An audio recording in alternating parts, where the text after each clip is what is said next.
Мен атым Урмат, Ош обласының Каракөл району Чалма айылынан болом. Бул атты ушу кичине кезибизден бери аткарылашып келатабыз. Анан Бишкекке келгенибизге бир 10 жылдын жүзү болуп калды.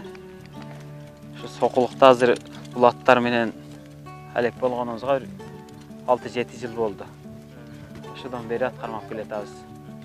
Бул аттын аты Прадик. Так, бул ат 4 жылдан бери менин колумда, азыр 6 жашта, 3 асый. Россиянын Иркутск шаарынан алып келгем, өзүм алып келгем быштысында. Ошондон бери менин колумда. Ат оюндарым бул аламан улакка чабылат, торпок улакка.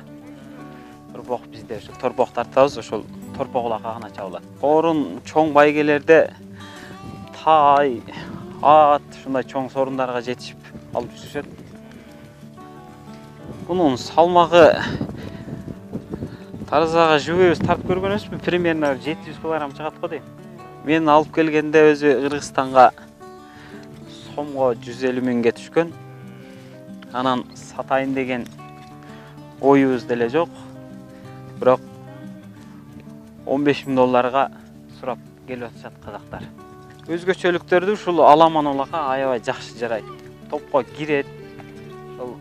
Улак ашкыча ошол топто турат, ашкандан кийин өзү качып чыгат, ошол аракет кылат. Акылдуу. Ооба, өзүнүн көлөмүнө жараша чөп жейт.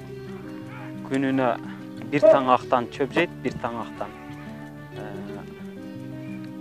6 килограммдан жем жейт, арпа күнүнө. Ошондой эле. Үйлгө кой элек жайы менен эле турат. Пародасы простой эле.